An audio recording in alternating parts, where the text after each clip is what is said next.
Hello friends and welcome to this other video. Il faut que j'enlève ça les amis. Regardez bien mon visage. Les amis, je ne vous apprends rien. Nous sommes tous très informés parce que vous savez faire la différence entre l'éducation, l'intelligence et la sagesse. Et nos amis nous ont trop menti. Et nous sommes devenus très intelligents et sages. Ils sont restés dans l'éducation. Voilà leur erreur. Ils confondent tout. Ils pensent que le monde marche comme en 1950, quand ils avaient tué Félix Moumié en Suisse, empoisonné au thallium. En Ukraine aujourd'hui, il y a 32% de la population ukrainienne qui est russe. Ce sont des russophones. Ils parlent la langue russe, la culture russe, donc ce sont des Russes qui sont en Ukraine. Pratiquement toute la zone que la Russie a récupérée jusqu'à présent, jusqu'une partie, plus une partie de la Donbass qui est entre les mains de l'armée ukrainienne, ce sont des russophones qui sont là. Des erreurs que le gouvernement de Kiev successifs ont fait, c'est l'interdiction de la langue russe en Ukraine. Vous avez une minorité, 30% de personnes dans votre pays qui parlent une langue. Vous interdisez cette langue dans ce pays. Mais vous appelez à la guerre civile, c'est automatique, c'est clair. Ils ont cherché leur propre problème. Et ces 30% de personnes qui sont en Ukraine, excusez-moi la répétition, travaillaient dans tous les secteurs. Travaillaient dans tous les secteurs. Aujourd'hui, vous dites, l'Ukraine dit, on a arrêté un top qui travaille avec la Russie, c'est un agent double, c'est un sergent-chef, c'est un habitant de Bakhmut qui s'est fait recruter dans l'armée et tout. Bakhmut, c'est une région trophée où il y a plein de Russes. C'est une région avec des Russes. Donc, ces Russes-là se trouvent, comme je l'ai dit tantôt les amis, dans toutes les sphères de la société ukrainienne, dans l'armée, dans la police, dans la justice, partout. Et quand on attrape ce monsieur, comme si la Russie n'avait pas de satellites pour voir les choses qui se passent en Ukraine, comme si la Russie était un petit pays, comme si, où les affaires de top, c'est nouveau, oui, vraiment c'est une information majeure, il n'y a rien de majeur dans cette information. Il y a les tops partout. Dans l'armée américaine, il y a les tops russes. Chez les Russes, c'est exactement la même chose. Donc, c'est pour cette raison que le contre-espionnage existe dans tous les pays dans le monde. Mais là où vont les choses en Ukraine, par exemple, les amis? J'ai l'impression qu'ils sont en train de pratiquer un purge. Et cette purge-là va encore les causer du tort. Parce que les Russes ukrainiennes ou les russophones en Ukraine sont considérés comme des traites depuis longtemps. Mais certains travaillent toujours dans l'armée. Et on commence à arrêter les gens juste parce qu'ils parlent russe, parce qu'il est russe, il a l'affinité avec la Russie et tout cela. Et les gens jubilent. Ça, c'est un signe pour moi de l'effondrement total de l'armée de Zelensky. Ça, c'est un signe que rien ne va. Vous pouvez tromper tout le peuple une partie du temps. Vous pouvez tromper une partie du peuple tout le temps, mais vous ne pouvez pas tromper tout le peuple tout le temps. Ce n'est pas possible. Je vais vous proposer cette vidéo, les amis. Vous allez regarder, faites votre idée pour voir comment ces gens, à un certain niveau, sont ridicules. Des Ukrainiens y compris, avec des gens qui les aident à continuer cette guerre qu'on appelle à terminer de tous nos voeux, qu'on appelle à l'arrêt de tous nos voeux, mais les gens se jubilent, ils veulent que ça continue. Pendant ce temps, ce sont des Ukrainiens qui meurent. Et le purge continue dans l'armée ukrainienne. Après, on filme, on nous montre. Donc, si on est proche, si on parle le russe et qu'on a été on est habitant d'une région russophone en Ukraine, tout de suite on est regardé comme un ennemi. Et ça ne met pas l'Europe. Que ces néo-nazis à Kiev continuent de pratiquer cette discrimination, cette barbarie à l'encontre de leur propre population. Il y aura la peur généralisée dans cette armée maintenant.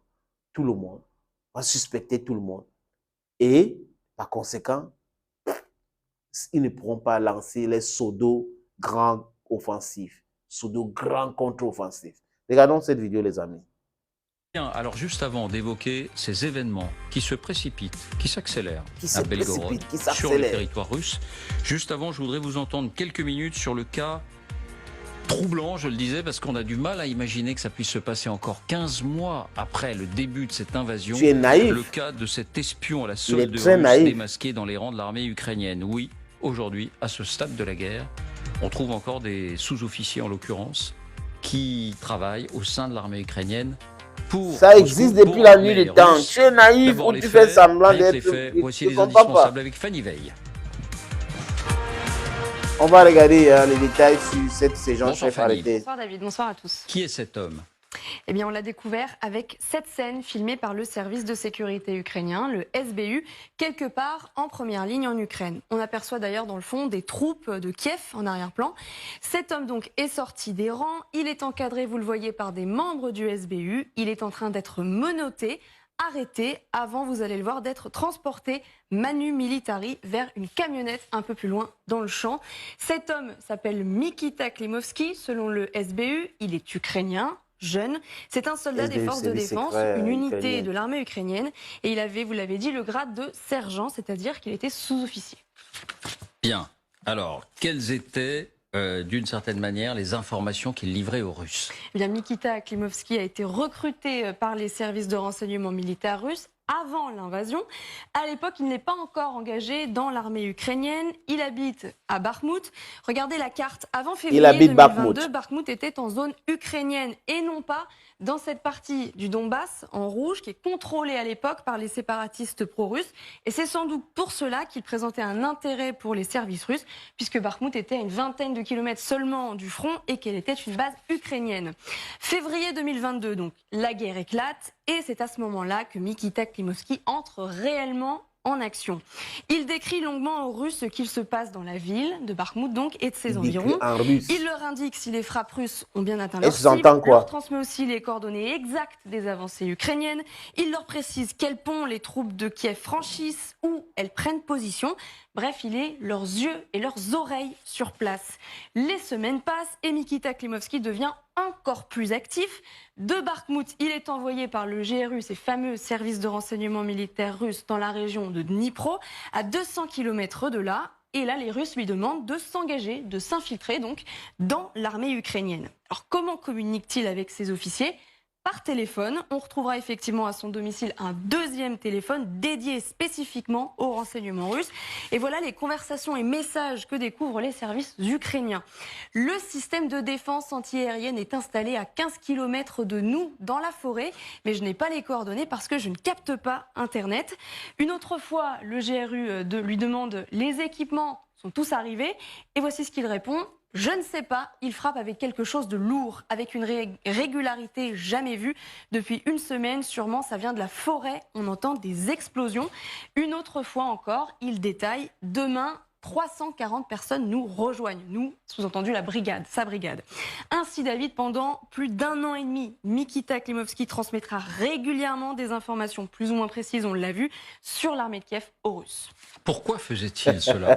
Pour quelles raisons? Et comment a-t-il été démasqué? Agissait-il effectivement pour l'argent? Kiev n'a donné aucune information sur d'éventuelles sommes qui auraient été retrouvées chez lui.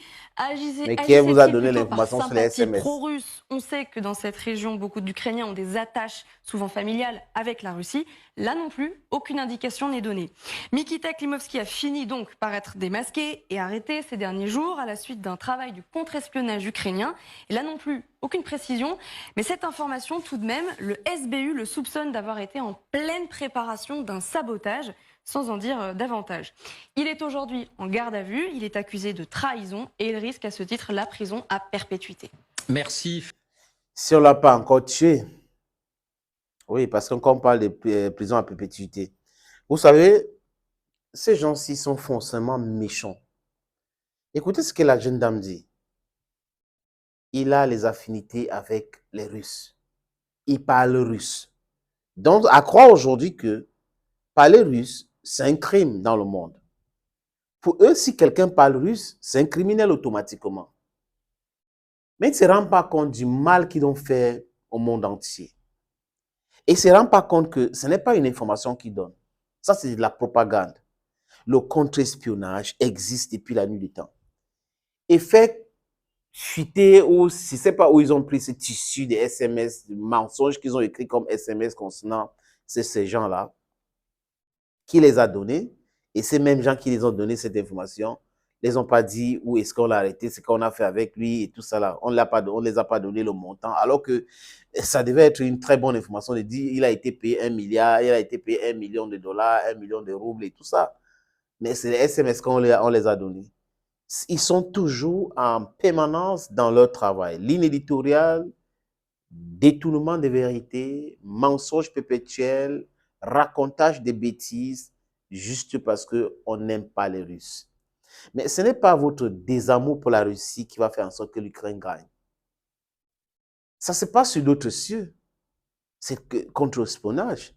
Les taupes existent partout, même au sein de l'armée française. Les grandes puissances qui ont des services secrets vraiment outillés font cela. Chacun s'espionne. Même dans les grandes entreprises. Il y a des tops dans les grandes entreprises concurrentielles qui travaillent et donnent les informations à l'adversaire. Ça existe comme ça depuis la nuit du temps. Donc, vous ne nous dites rien de nouveau.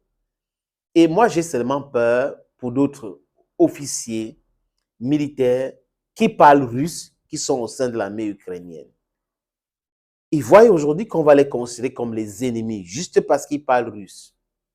S'il a une famille en Russie, qu'il a communiqué avec cette famille en Russie, c'est encore grave pour lui. On va dire qu'il est en train de vendre l'armée ukrainienne. Voilà à quel niveau de barbarie, de stupidité les gens sont allés. Les amis, tout ce qu'on est en train de voir là annonce quelque chose de très grave. Zelensky doit faire très attention à lui. Très attention à lui. Parce qu'à un moment donné, ces mêmes gens-ci qui le défendent aujourd'hui pourront le liquider. Quand ils vont voir que Zelensky est gênant. C'est comme ça qu'il fonctionne. Il doit faire très attention à lui. Parce que là, tous ces trucs-là, on dit, il a fait ci, bon, on est en train de... Non, non, c'est du n'importe quoi, c'est du people. Si, c'est leur ligne éditoriale. Si, c'est pour leur intérêt. Mais nous aussi, on a nos intérêts et on a le devoir et même l'obligation de déconstruire ce tissu de mensonges que ces gens-là pompent tous les jours sous nos oreilles. On a ce devoir parce qu'on a des gens faibles d'esprit qui vont gober tout cela. Ce n'est pas une information qu'ils nous donnent. Ces choses existent depuis la nuit du temps. Et il y a des gens qui ont la sympathie pour la Russie en Ukraine parce que l'Ukraine compte 30% des Russes. Donc, de sa population totale, il y a 30% de Russes dedans. On les appelle les russophones. C'est un fait, c'est indéniable. Vous ne pouvez pas changer. Et les gens qui sont en train d'essayer de casser ce pont entre Ukraine et la Russie vont se faire mal. Ah oui, parce que ce pays ne pourra jamais exister tel qu'on connaît aujourd'hui là. Parce que quand on va finir de diviser l'Ukraine, peut-être qu'on va dire l'Ukraine du Nord, l'Ukraine du Sud, comme ce que vivent les Coréens aujourd'hui, il y a la Corée du Nord, Corée du Sud. Is that what you want? I don't think so. Thank you for watching. God bless you. Bye-bye.